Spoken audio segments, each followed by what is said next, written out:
AV in your ears. That's Ambush Being, giving you this audio visual down the most interesting street in the world. With my boy Steve, Fascination Street. You already know. Let's get it. When you whip in the Fascination Street, what do you... Oh my, time to change it. This is Titus Welliver, and you're listening to Fascination Street Podcast. Dig it, baby. It's a rhythm of the blues song singing. Yeah, AV in your ears. That's Ambush Being, giving you this audio visual down the most interesting street in the world. With my boy Steve, Fascination Street. You already know. Let's get it. When you whip in the Fascination Street, what do you... Welcome back, Streetwalkers. This is a return appearance. This episode is with Titus Welliver. He came back. Titus came on back in September of 2025, and we had a blasty blast on that episode. And that was the origin story, if you will, kind of a how did he get from where he was to where he is. So go back and check that one out to familiarize yourself with all of the cool that is Titus Welliver. And in that episode, we did touch on a TV show that he was in the process of filming called The Westies, starring him and J.K. Simmons. And at the end of that episode, he said he would be more than happy to come back and talk about The Westies when it was coming out. And so that is what this episode is. We catch up with Titus a little bit on some of the things he has been doing since we talked last. He has recently joined the cast of the final season of The Night Agent on Netflix, as well as he recently completed his work on an animated series called Get Jiro, which is an animated show based on Anthony Bourdain's graphic novel. Yes, that Anthony Bourdain. We touch a little bit on Bosch and the Bosch universe, the upcoming Bosch prequel series, and some fun stories about that. And we also take some questions. Megan, the moderator of one of the Titus Welliver fan pages out there, she sent in some questions. So some of those questions do get asked and answered, and those are great questions. Thanks, Megan. You really dove deep into some of Titus's thoughts, and he expounded gracefully and very informatively. I appreciate it. The Westies comes out on July 12th on MGM+. The first 2 episodes will drop on that day, and then the rest of the series will be released weekly. As always, I have a blast hanging out with Titus. He is the man. But this is my second conversation with gravitas himself, Titus Welliver. Prepare to be fascinated. Prepare to be fascinated. Prepare to be fascinated. Hey, what's up, man? What's going on, my dude? You know, just working away. We should stop working so hard, man. Wait a minute, you can't. All you do is work. I can't. I'm like the old woman who lived in a shoe. I have so many children. I don't know what to do. But it's also, look, ultimately, I'm good with downtime for, maybe a week. And then I get froggy. My sustenance on all levels really is, sort of dependent upon working. And I'm glad, right? I mean, I'm not punching a clock or doing some job that I'm waiting to pension out. Oh, for sure. I could have gone that route. Thankfully, it worked out the other way. But it's cool. I've joined the cast of The Night Agent for this final season, which is a show that I have been digging, And Sean Ryan and I've always wanted to work with him. And according to him, the feeling is mutual. We've kind of circled each other. If you're doing a decade of Bosch, my availability for stuff was not there. And this came along at precisely the right time. And it's a great character. It's unlike anything that I've done before. And, it's a great cast. I mean, you've got Gabriel Basso, who leads the show, who's great. You've got Sean at the helm with all of these superb writers' room. Despite the success of the show, they've never let up. They're always trying to raise the bar. And I think, this being the final season, it's bananas. And my fellow castmates, I'm going to work with a smile every day because I'm 99.9% of my work is with Colin Hanks, Annabeth Gish, the absolutely fucking incredible Abigail Breslin. I mean, she's the wave in the Poseidon Adventure.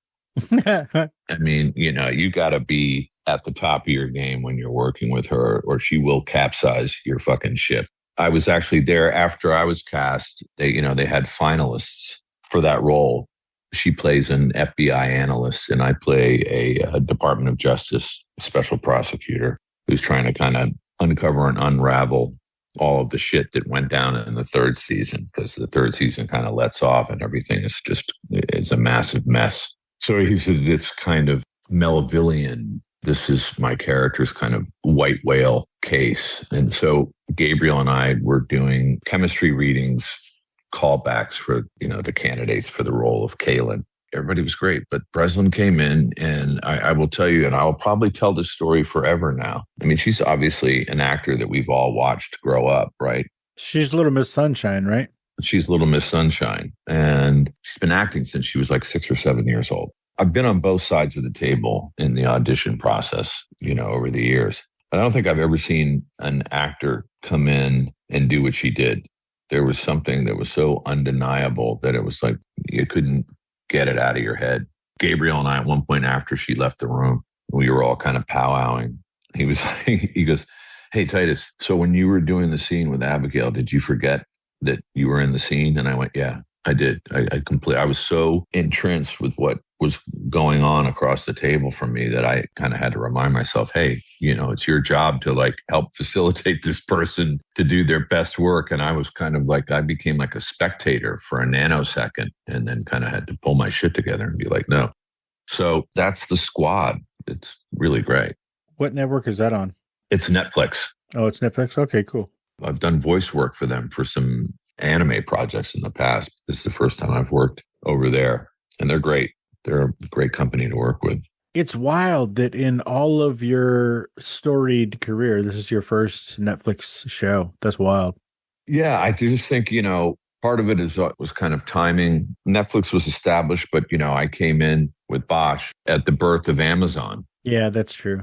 And to have, like a 7-year run on Bosch and then a 3-season run with Legacy, it wasn't possible. I guess I didn't realize that, but yeah, that makes sense. Because that's kind of right when Netflix was sort of gearing up. You were busy. Yeah, they were. I want to say the timing is it's not that far. I mean, I want to say Stranger Things may have already come out, which obviously that kind of blew the lid off of everything. That's a show that we'll be talking about forever and ever and ever and ever. Are you watching the new version, the new Duffer Brothers thing, The Burrows? I haven't started it yet because I've been working too much, but I've got sort of like all this stuff. Well, your boy is in it. He's the lead. Yeah, no, I know. It's finding the time. I've been able to squeeze in a couple of movies I've seen, and this is very exciting for me. Hokum and Obsession and Backrooms. The idea, I feel like there's possibilities again. This seems to feel, despite the fact that it's all in a specific genre, that these films were made for fairly little money and that they're enormously successful. Gives me hope that the independent film market will rise again from the ashes. And I'd say this from experience. I have 2 films. I mean, Ricky did come out and has done really well. Killing Castro just debuted 2 nights ago at the Tribeca Film Festival. But the thing is that, these films are made and then you got to get them out and you got to sell them. But everybody's going like, oh, yeah, we love your movie. It's great. We'll give you, a peanut butter jelly sandwich and $15 and yeah, it'll amortize well for us. But, you took the peanut butter sandwich. So, obviously I was very excited. Killing Castro is almost 2 years ago that we completed. That's the film that I did with Al Pacino, which is all about Fidel Castro coming to address the United Nations. And he's at the Hotel Teresa where he connects with Malcolm X. And, obviously the FBI were not pleased. They did not want Castro giving a speech at the UN. And I play Alan Dulles. He was a nefarious character, and Pacino plays a CIA hitman, ultimately, who's been assigned with the task to take Castro out. I'm glad that it's finally going to get seen. And Ricky was an incredible film. And obviously, Rashad Brett won the Best Director award at Sundance. And the film came out, and I think I'm very proud to be attached to it. It's a very, very deep film. And I felt like it kind of came at sort of a perfect time. It's been nice to see that film really getting proper respect and acknowledgement out there. Well, I love seeing your face on stuff and hearing those dulcet tones whenever I can't see stuff. I did want to point out, I was talking to this woman earlier today. Absolute smoke show, the most beautiful woman I've ever seen. And so my wife said, make sure you tell him that I miss Bosch, just seeing him every day on my TV. So that's very kind. That's very, very kind. I go back and I do my bit on Ballard. I do my 3 cameo episodes. And it's great to slip back into the shoes and to work with Maggie Q, who's wonderful. But I miss playing that character, in a more wholly realized way. And I've been misquoted a couple times saying, oh, yes, the Bosch film is imminent. I don't know that it's imminent. I know that, we have every intention of trying to do that at some point. Yeah, I think that actually came up between you and me. Like, I saw that story and I sent it to you and you were like, that's not what I said. You're like, no, I said I'd be open to it. That's not what I said. I didn't say it was imminent. I said I'd be down, but yeah, I have faith that it will. It's just finding the time and getting it together and seeing who and where and how wants to do it. And now they have, Ballard has performed really well, and they have completed production on Start of Watch, which is the Bosch prequel, going back to Harry in his uniform street days, played by Cameron Monaghan. And apparently he's killing it. Everybody's very happy. So I'm excited to see that come out. I'm kind of mixed about that one. Like, I love the character and I love the world building, right? I love that universe, but I don't know. It's going to feel almost like I'm cheating if I'm watching somebody else play Harry Bosch. Well, look, he and I exchanged. He actually wrote a physical letter and posted it. And nobody writes letters. And he wrote me a very moving and touching. And I was very, very, very moved by it. The only thing that I could ultimately say to him is, it's an enormous responsibility to play this character. When I did it, there were the books. So I had that, but you have to kind of put that stuff out of your head. He has the double whammy of not only the books, but then a 10-year run, a successful run of that show, but he'll make it his own. And he gets it. He gets the responsibility, and it's in very capable hands. And, that's also because you've got Henrik and Michael Connolly producing, and you've got Connolly. He gets to say who's going to be Harry. So I know that it was an arduous and laborious task in casting that role, but Mike and Henrik would never have moved forward if they felt that they hadn't found the right guy to do it. So I'm really, really excited. So you're going to watch it? Oh, yeah. One of my good friends, Stephen Kay, director extraordinaire, directed 4 episodes, I believe, including he did the sort of the pilot, the first 2, and then Sharat Raju has directed a lot of stuff, but directed some Bosch Legacy. He's on board. And so they got the band back together, the core group of people. Patrick Cady is the cinematographer who, before he started directing on the show, he was one of our original cinematographers. So it's in the best of hands. And I would just say which I would say to anybody, be open-minded. You have to kind of separate the two things. And I think people are going to be very happy with what he's done with the character. Back to Cameron, stepping into that role. It's not apples to apples, but I'm seeing sort of a resemblance to like trying to play Batman. There's so many previous Batmans. There's so much literature in the Batman universe. And then, anybody who's going to step in and try and play the role has kind of a mountain to climb, and anybody stepping into, even if it's a pre-U universe, the pre-Titus version, right? But that's still that's a lot to live up to. Those are big shoes. I don't know how big your feet are, but you must wear clown shoes. They're not. Yeah, I wear clown shoes. I do. I get the fire stoppers. No, but look, you know what? When you take on that responsibility, you have to take it warts and all. Really at the end of the day, which was the same task that I had, which was don't stray from the source material. And again, he has the double thing because the character has been physically realized for a decade. He can't just come in and do an impression of my interpretation of the character. He's got to make it his own. But, there are definitely guardrails, parameters that you have to stay within of stuff that's established. But he also has the benefit of the thing of being able to show the audience, this is where he came from. This is where it started. He can do nuanced, interesting stuff that can be tips of the hat to what's to come. Everybody likes a good origin story. I feel very confident that he's going to just crush it and that it will stand on its own 2 feet. And he's got the stamina if it does take off, like your version did. He's got the stamina because wasn't he on Shameless for like 9 seasons or something? Yeah, which he was great on. So and he's got the goods. and he was a fantastic. Joker on Gotham. I remember when I told Mm-hmm. my sons, they went, "Oh, he's going to be great." And my eldest son actually got the opportunity to read for Bosch, but he was kind of shy on the age. And also, I think when you're going to rest the responsibility on the shoulders of a young actor, you want someone who's got, and Cameron has a lengthy resume and experience. Also, I don't feel like your kid should be saddled with that. It'd be like kind of like Wolfgang Van Halen. Yeah, I don't want that. I would have been thrilled for him. Oh, absolutely. But by the same token, Eamon has tremendous humility. He said, "You know what, Dad, at the end of the day, just to have the opportunity to read for this part means a lot to me." So, when I said, "Look, it's not going to go any further," he was very just like, "Cool." Oh, no, you had to tell him that? Yeah, but it was also like, and I don't think he went in there thinking like, "Oh, this is in the bag."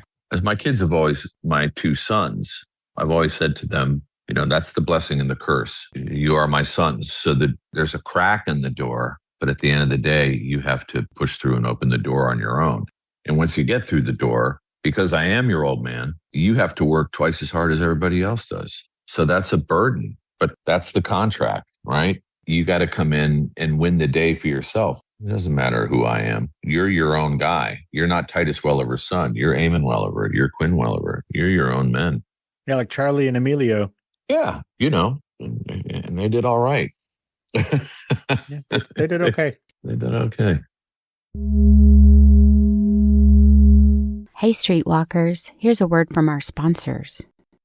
Beneath a dead world, humanity's last survivors live in Subterra. I care about one thing, keeping Subterra's power uninterrupted. If Subterra goes dark, we are doomed. A buried city of chipped citizens, forgotten miners, and those who have never seen the sun. You took a big risk coming here. I didn't have a choice. Go back home, girl. You'll get killed down here, or worse. But in the lower levels, the unchipped have become invisible, and invisibility breeds rebellion. We want justice for our dead! You will learn to obey. When a rigged trial ignites the darkness, a blind orphan, a bunker princess, and a rebuilt combat robot are thrown into a fight that could change everything. Fellow citizens of Subterra, you are here to witness the adjudication of an unchipped bunker orphan known as Ace. You want me to lie I want you to help me clear your name. by blaming Ace for something he didn't do? He's innocent, and you're gonna kill him. What I have set in motion will change this place forever. There will be a new order in Subterra, and it will not be kind to people like you. No. I'm staying here. Stay here, then. Stay and die. Because underground, hope doesn't disappear, it survives. Let the battle begin! Advance! Defend your home! Defend your brothers and sisters! Subterra. Available now. Download wherever you find podcasts. Let's get back into it. I want to ask you one question about working on Bosch that I didn't get to ask you the last time. If I understand this right, you and Lance Reddick, God rest his soul, y'all called each other Boo Boo the Fool. Yeah, that's an old East Coast expression. And I can't remember the first time I said it to him. I think he was being very serious because Lance was so graceful. Whenever he would want to try something, if it's all right with you, if it's cool. And he at one point he asked, I don't know, we had done something and he was like, how did that feel to you? And I said, what are you asking me for? You don't know that worked? I said, what are you, Boo Boo the Fool? So after that, we started calling each other Boo Boo the Fool. What was his reaction? Did he just laugh? He just pissed himself laughing. God bless him. I miss him. Somebody posted on Twitter the other day an interview thing very early on in Bosch where he and I and Madison and Jamie Hector were being interviewed about the process of making the show. And just, he's always alive in my heart. But when I see him speaking, and you know, it's difficult. It's difficult because I still think he's so forever alive in my mind, yet I can't pick up the phone and call him. Yeah. You guys were friends for a long time. Yeah, almost 3 decades. You know, and we had plans. We had plans for the future, things that we were going to do together, and they were not able to come to fruition. And I was very honored to be given the Lance Reddick Saturn Award this year, which means a tremendous amount to me. Any way to kind of honor him and the principles, because that's what that award is about, really. It's less about, you know, your body of work and more about the qualities that existed within Lance, which were, you know, just really being kind and open and respectful and looking out for people, extending your hand. And that's really what it's about. Amen. Tell me about your involvement with Anthony Bourdain's graphic novel, Get Jiro. What? You're going to do an animated thing?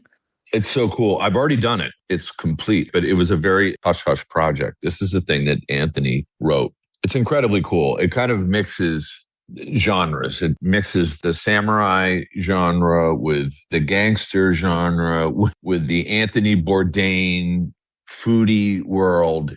It's bananas, but it's incredibly well written. It's very, very smart. It's not one of these things that's, you know, like a pure CG thing. There's cell animation. It's, you know, it's mixed medium. It's very exciting. I can't wait for it to come out.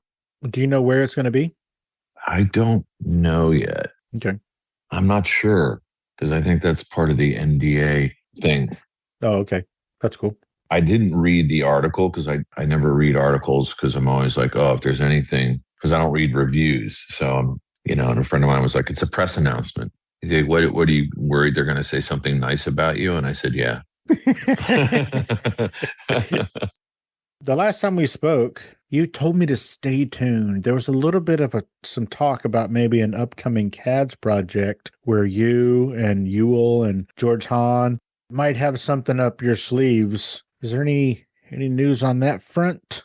We're still talking about it. The problem is that everybody gets busy, and that's not a CADS thing. They're two different clubs. They cross-pollinate. There's the CADS, you know, which is Steven Weber and Freddie Molina and Noah Wiley, Bryan Cranston, Paul McCrane, Eric McCormick, Richard Kind, Danny Burstein, Spencer Garrett, Michael McKean, LeVar Burton, Fishburne pops in. He does cameos. Kevin Pollak, who's the merry prankster. I'm going like, oh, if I'm forgetting anybody. Michael Nuri. Nuri, of course. The ridiculously good-looking and charming and always the best-dressed cat, Nuri, and Charlie, his fur baby, who's like definitely the CADS mascot, and Rob Morrow. Yeah, Rob. Yeah. We have a project that we have completed. I don't think I'm at liberty to speak about yet. Completed. You heard it here. Never. That's awesome. Yeah, that's completed. That's in the bag. TBD as far as like that being announced. And then there's the Funky Homosapiens. Funky Homosapiens there's a flow. The core group are like Ewell, Vasquez, David Katz, Michael Paynes, George Hahn, David Rosenthal, and then cats come through, Walt Goggins, Sammy Rockwell, Jeffrey Dean Morgan, Josh Charles, Paul Rudd. We're like the New York crew.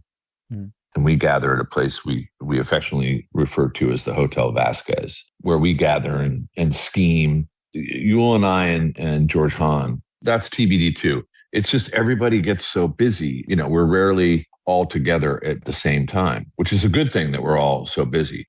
Oh, for sure. But that will bear fruit. That will come to fruition. Oh my gosh, I'm so excited. I got both coast things to look forward to. That's awesome. You got the East Coast and the West Coast versions of those. I'm excited.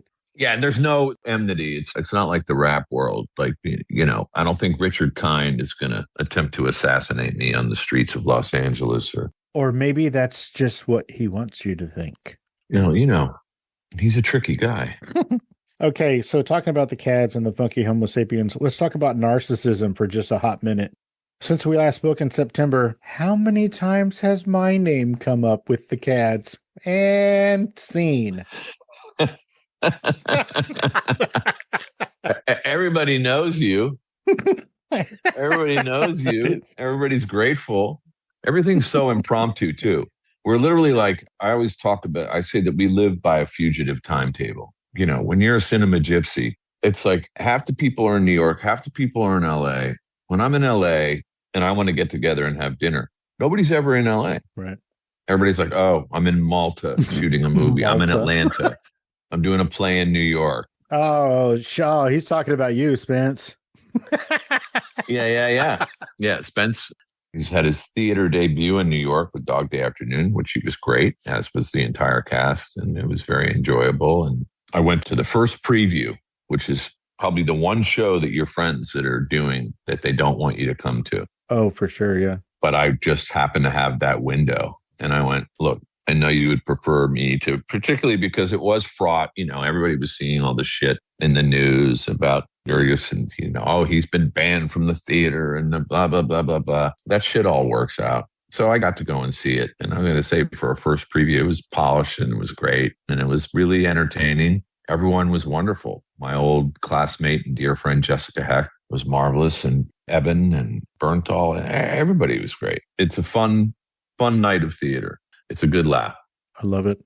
There is a young woman named Megan who is the moderator of one of the Titus Welliver fan groups. And she reached out to me and said, hey, can I submit some questions from the group and maybe you'll ask Titus? I said, give me some. We'll see what happens. Sure. So here are some questions from that group. Also, how cool is it that there's a Titus Welliver fan group? That's awesome. That's nuts. The Westies is inspired by a real-life crime organization. What drew you to the project, and what excited you most about the character you portray? Well, what drew me to the project was the fact that, you know, look, I should have paid Yul Vasquez a commission. There's still time, he told me.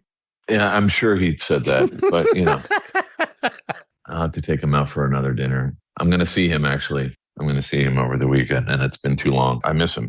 He is like my brother. I really miss him when I don't see him for long periods of time. So Chris Brancato and Michael Paines, the two writers, creators of the Westies, you know, I've known Brancato for 35 years. Paines I've known for a few years. And they had this Westies project. They had dinner with Yul, and Yul said, you know, you got to get Titus to do the show. You know, he knows that world and blah, blah, blah. And so through a series of conversations, it ultimately ended up happening. The other thing is that I came up at a time, I knew guys who were in the Westies. So you knew some of these people? Yeah, I met Mickey Featherstone, and I did not hang out with him. I had a very close friend whose father was a big union guy, and he was a West Side guy. And we hung out in saloons in and around Hell's Kitchen. You know, they had the 596, which was like their clubhouse. So I would see them, Jimmy Coonan and Mickey Featherstone. They were in evidence. So I exchanged like hi, you know, whatever. But I was not like one of those sycophantic, like, ooh, I want to hang out with bad guys. I was not attracted or drawn to that. But I will say, as an actor, I certainly wanted to observe them, you know, observe their behavior and all that stuff. I was very much steeped in that. Still am to this day, always watching people, observing people. So I was around that a lot. So I really understood that world. So the scripts were being written, and I had dialogues with Brancato and Paines about some things, some ideas that I had for the character, because initially the character, he wasn't one-dimensional. He just hadn't been really fleshed out yet as to where he was going to go and where he had come from. And so we really collaborated in that way and kind of building the world for Glenn Keenan, which is the character that I play. He's a beat cop, but he's 50 years old. He's still walking a beat. He's profoundly corrupt. He has a lot of problems. I mean, he's a guy who was a force recon Marine, did 2 tours in Vietnam, did a tour in Vietnam, and then volunteered for the second. And he's a deeply damaged, corrupt, really dangerous guy who finds himself stuck in the middle of a scenario. J.K. Simmons' character, Eamon Sweeney, we're all fictionalized characters. So basically, the story is set in the time period of 1981 when the Jacob Javits Center was being built in New York. So you had the Westies who controlled the West Side and factions of construction, but you also had the Gambino family. And the Gambinos outnumbered the Westies 100-1. But they came to some kind of agreement. The Gambinos would use the Westies to do hits for them. So I don't want to mislead people and think that this show is based on the brilliant. And I think the quintessential tome, the book, The Westies by T.J. English. Like, if you want to know about the Westies, you read that book, and you might as well be taking, a PhD class at NYU in history of New York, because TJ's he's a staggeringly brilliant writer. His book, it is a master chronicle of that period. So I was drawn to it because I thought, I know this world. This is interesting. I was in New York at that time, and I loved what Chris and Payne's, where they were going with it. It's a very complex thing. It's not just like a dipshit hoodlum, smash them up. The characters are complex and they're nuanced. And Chris and I had wanted to work together for a long time. So it came together, and off we went to Toronto to shoot 1981 New York, because Hell's Kitchen does not look like Hell's Kitchen anymore. Yeah, I'm sure. New York doesn't look like New York anymore. Another question from Megan and the group. At this stage in your career, what makes a role worth saying yes to? What does the role have to do or be before you'll say yes? Well, it has to be well written.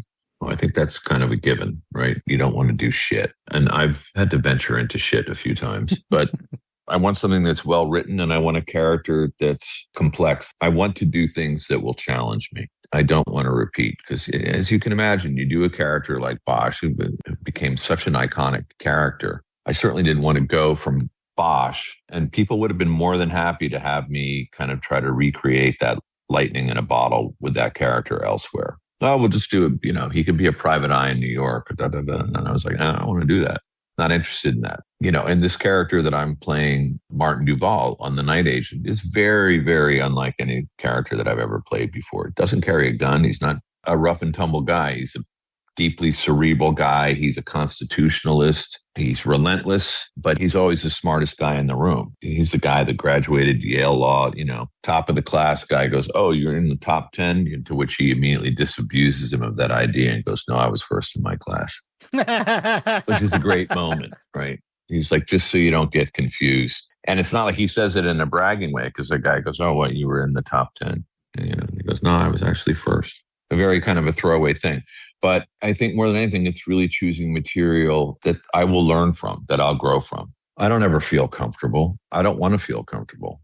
I haven't done it all. There's a lot to do. The life of an actor is not the trajectory to land at King Lear. There's a lot to do. And that's really what it is not repeating, not revisiting. And I played a lot of characters over my career.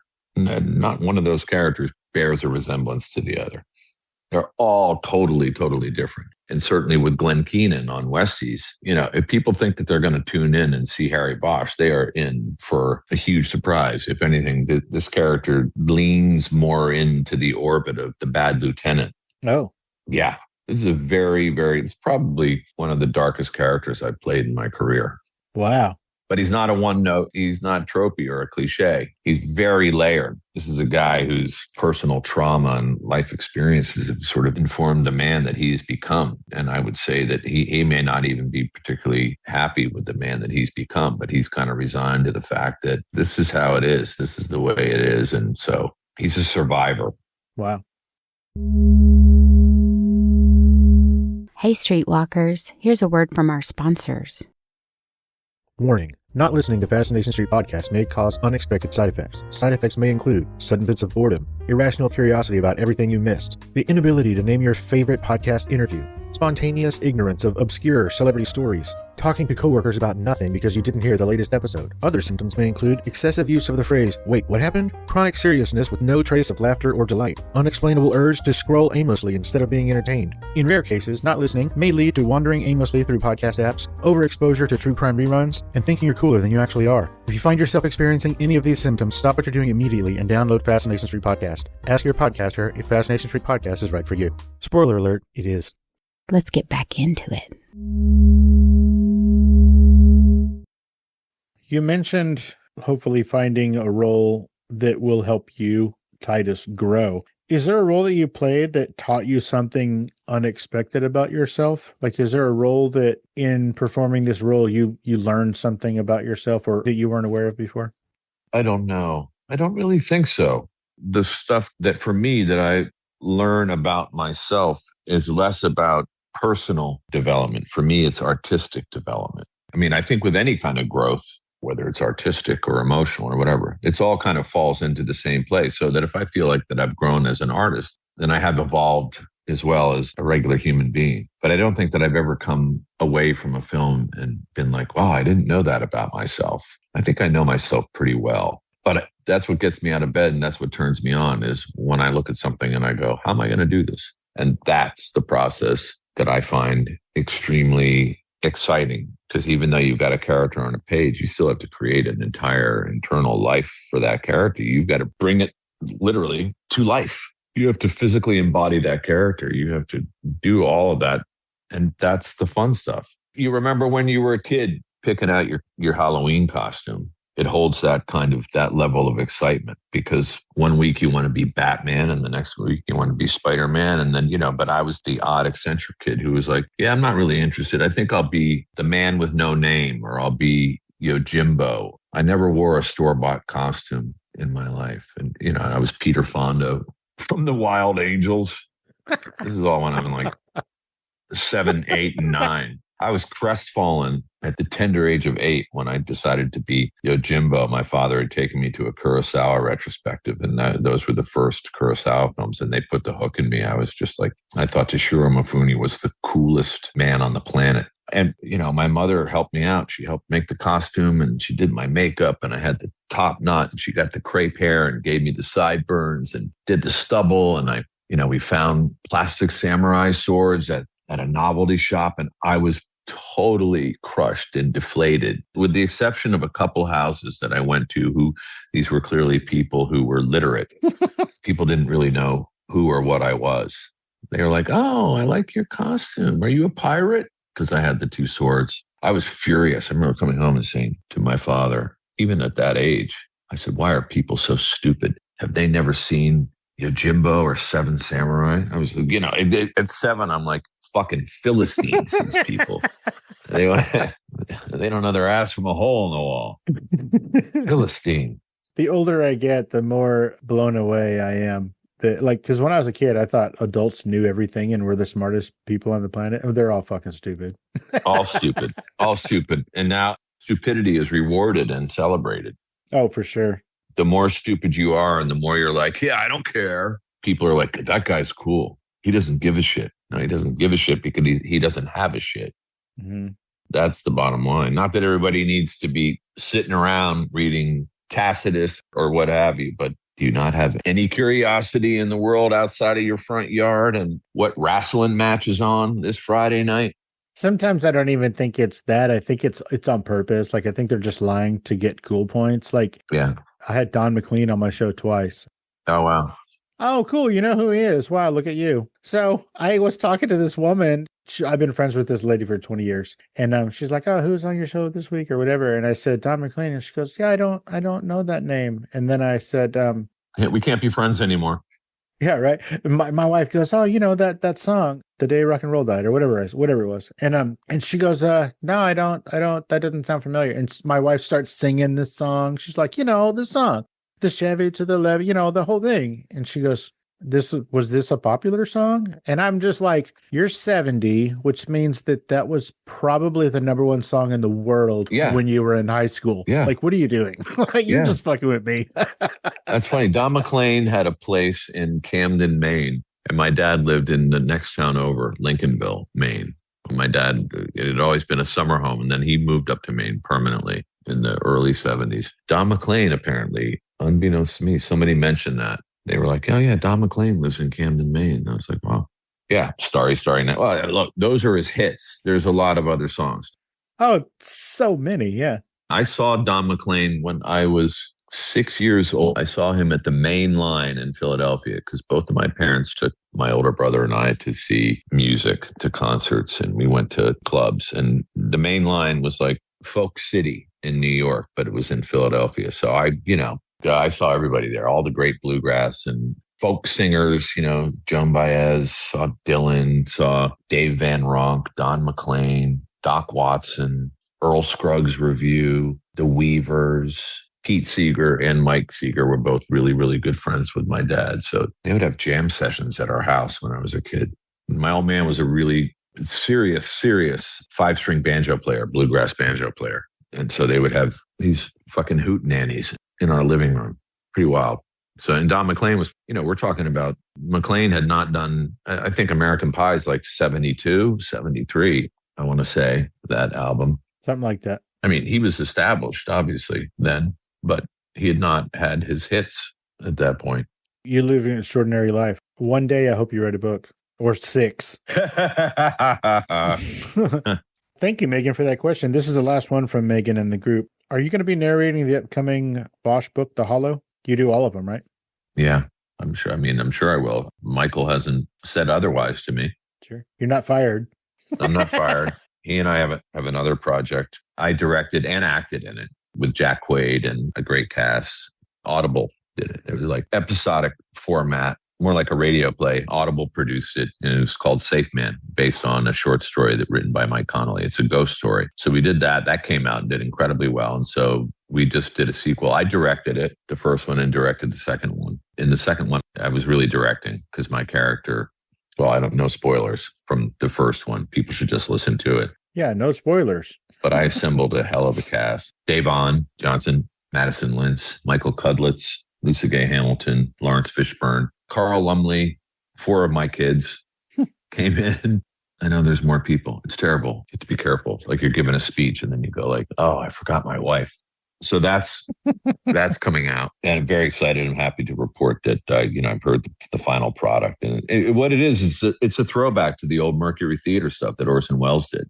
And, all the great radio plays, The Shadow and The Green Hornet. And, back when radio was it. It's produced by Teresa Snyder and Callie Connolly, Callie being Mike's daughter. They're 2 phenomenal producers. And also they, produce Ballard and Start of Watch. And that will be coming out. And Mike's books typically get released around October, the Bosch books. So I'm sure I'll be going into the studio at some point in September or October although they like to drop the books and the audiobook at the same time. Well, looks like you got another busy year ahead of you. Tell me about the blood and the thunder of the Westies. There's a lot of it. Even more so than Sons of Anarchy. It's the most violent show that I've ever done. People go, more violent than Deadwood? And I'm like, yeah. And Sons of Anarchy combined. Wow. If I had to title this, or somebody said, what is this about? I would say it is navigating a circle of deceit. Everybody is lying. Everybody is fucking each other over. And then there are also very, very strong alliances, relationships that go back to childhood and things like that. So it's a very complex thing. J.K. Simmons' character and I grew up in the same neighborhood. He's the head of the Westies. He's the boss man. I'm on his pad. He pays me off for information. And then you've got these younger faction of the Westies that have been doing JK's bidding, but they kind of fucked up. Now you will see 3 real life characters from underworld history: John Gotti, Paul Castellano, and Ruby Stein. They are actual characters. The stuff that transpires on the show is rooted in reality, but obviously it's been fictionalized. And then you have a whole other thing where you have Alan Leach and Sarah Bolger. She's left Ireland. She's living in New York, and her past comes to haunt her. And that's how we sort of start to get her backstory, that she's come from Belfast. And there's a subplot of IRA stuff that's going on. And then you have there's challenges to power. And my character has a son who's kind of a fuck up, who's being pulled into the gravity and orbit of JK's character, which is not what I want, despite the fact that I'm completely estranged from him. Estranged, but also kind of abusive. And I get sucked into a bad situation in which all of a sudden my character gets called to join this federal joint task force of the Gambino squad. And my character is like, okay, this guy's like an alcoholic. He runs book out of the precinct. He's on the pad. He's a pipe hitter. He's a head cracker. He doesn't fuck around. But all of a sudden he's being pulled into that. But he's rather keen on the idea because he's like, well, you'll get intel for us if they're pulling you in. So pull that thread all the way. But what happens ultimately is that they're leveraging some information that they have. They can put my character away for a very, very long time. But my character is not about to rat. So he's kind of doing the Yojimbo thing of playing both sides of the street. And, you know, that never works out well. Also, you know, you've got Tom Brittany, Stanley Morgan, Sarah Bolger, Vincent Walsh. You have an incredible cast of actors. And then you got that guy, what's his name? J.K.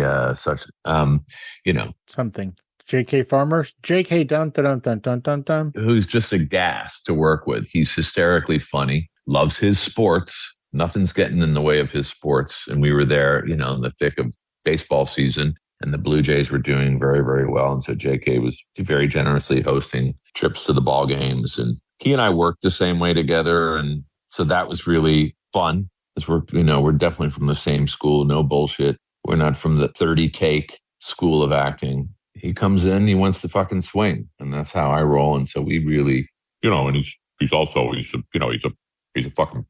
a great character. You know, he does not give a shit or suffer fools at all. Literally, they'd be like, yeah, okay, can you bring JK in for rehearsal? And JK rocks up, you know, and he's like, yeah, fuck are we, it's just going to take long. Ball game's on. I got the fucking ball game on. So let's just, I'm going to walk over here. I'm going to say hi to Titus and then exit. Okay. You know, and then he's like back in the trailer with the ball game. And he's funny as shit. But everybody knows that because, you know, we all know his body of work. Mm-hmm, for sure. Obviously. He's fucking funny as shit. And a little known fact, or maybe it's he's an opera singer. What? Yeah. That was his original career plan. That guy has a singing voice that would break the glass in the Memorex commercial. Wow. Yeah. Yeah. He's also like one of those guys who's just he's like a stats guy, but stats of like the world. I always felt like I was, you know, TED Talk thing. It's like, you know, being around JK is like you're in a constant state of TED Talk because he knows everything about everything, which is refreshing because there's nothing better than, you know, in between. Obviously, you know, you bullshit, but then you tap into something that he's interested in. You get to go to school, which is really cool. And he's also just, you know, he's an effusively warm, kind, and generous human being. And I adore the guy. In success, and I always see the glass as half full. We'll get to do another season. We come out July 12th, and MGM is extremely excited. Michael Wright, who's our boss, who's the coolest cat in the world to work for because he's a visionary guy and he's a cinephile and he's really, really smart. And I hope that we get to continue, go and do another season. This is your first time working with JK, right? Yeah, never worked with him. All my friends, we have 18 gazillion mutual friends because every friend that I had was on Oz. Everybody. So everybody knows, you know, I was like, oh, I'm going to work with JK. And they're like, oh, ask him about the time, blah, blah, blah. And I was like, I don't need to ask him about that time. That will come up in... I'm not interviewing him. I'm going to go work with him. that'll come up in conversation naturally.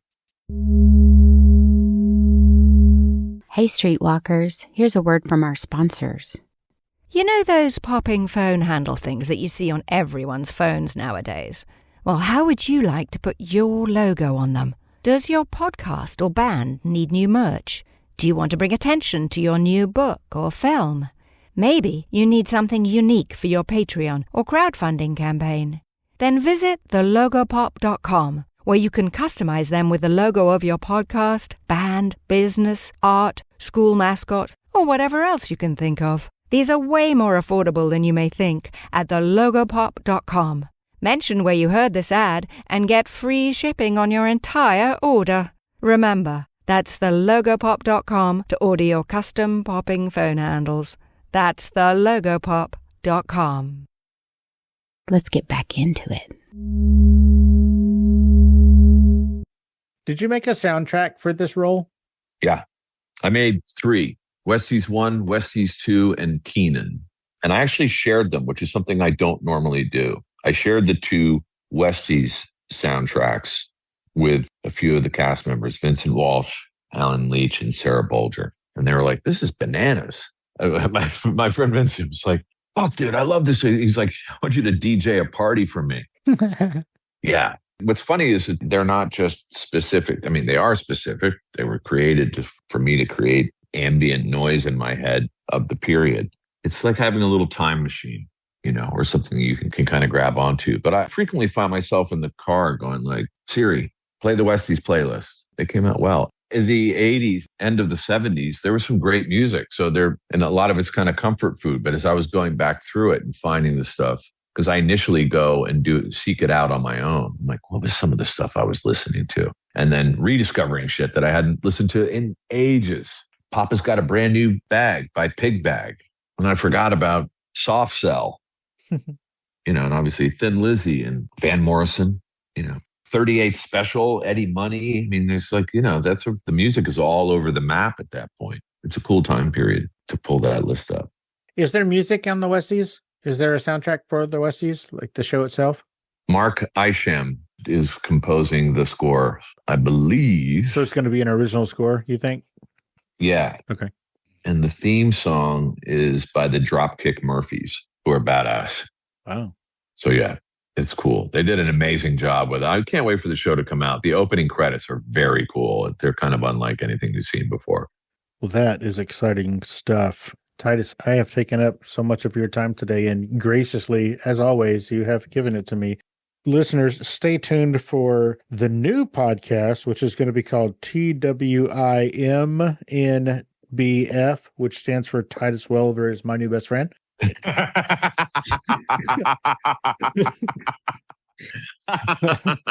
was wondering where that was going. I was like, oh shit, really? I love Fascination Street podcast. Why would you change it to, what's happened?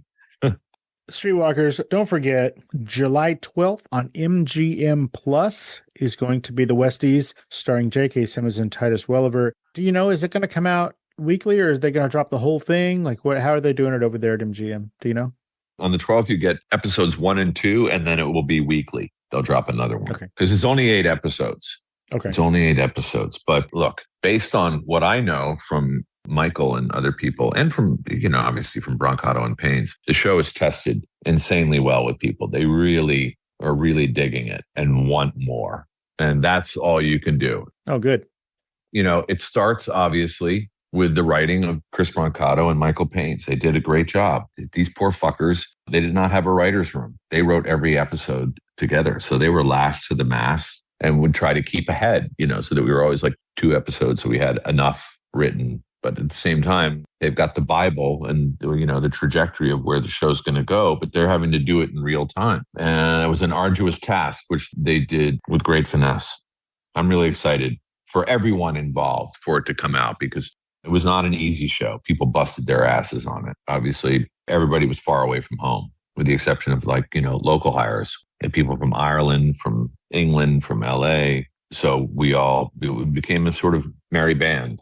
Oh my God, I know who this is so bad and stupid.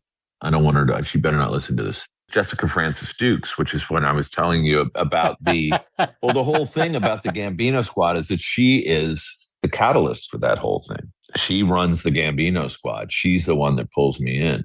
So really, 95% of the work that I do, it's that relationship. That's my storyline is, I have my storyline with JK, but it's me trying to figure it out. And Jessica being particularly at that time, to be an African-American woman in a position of power, to be a special agent in charge in the New York Bureau, where she's dealing with all that kind of shit, the boys club. And by the same token, she comes from the mean streets. So she knows the game, and she's not fooled by me one bit, but she kind of needs me, but she's also leveraging me, and she does it so well. She's also funny as shit, despite the fact that she plays a very, very tough character. She's pure joy. We laughed our asses off a lot. And we had the misfortune of our set was built underneath a scenic shop at the stages. So Jessica and I had to act in between table saws going on upstairs and people rolling huge things across. But we managed to do it. We had a great time. We had a really great time. She's marvelous in the show. So I just saved myself a serious ass whipping. Yeah, you did. As you get into advanced age, like I said, right? It's like and I'm ADD. So it's like, these things at times can be difficult for me because you're saying, so tell me about the Westies. And I'm like, yeah. Oh, let's ride bikes. So I apologize in advance. Anyway. Again, MGM Plus, July 12th. The first 2 episodes are going to drop, and then check back every week to get the rest of that story. Hopefully there will be a season 2. Don't forget, Titus is going to be in the new and final season of The Night Agent on Netflix sometime. It's going to happen sometime. And in between all that, when you're driving around, doing your commuting, mowing your lawn, why don't you check out that scripted podcast called Safe Man? And maybe there'll be a third season of that at some point. Oh, and by the way, Titus, I know you get all-star casts for this Safe Man. If you happen to need a no-name nobody who can go like this, yeah, then I'm your guy. There is no such thing as a no name. Titus, dude, as we're heading out, is there anything that I didn't ask you about this time that you wanted to talk about? I don't think so. Just, always keeping the fires burning and stay tuned because there's other stuff in the works, in development, TBD. Hopefully sooner than later. Oh, for sure. But I will keep you apprised, my brother. Now, listeners, this is a return appearance with Titus. Titus first appeared on the show September 29th of 2025. So go back and check that one out because that's where we kind of got his origin story, if you will. Kind of how he got to where he is now, mostly. And we do a bunch of deep dive on his background, his childhood, and some of the cool stuff that happened there. So go check out that first episode for sure. Titus Welliver, the man. The co-host of the upcoming TWIMN in BF.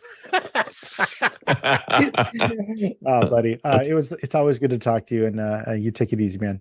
Likewise. Tell Yule I said what's up. I will, man. I'm going to see him. I will tell him. All right. You take care, brother. Bye, buddy. Thank you. Later. Bye.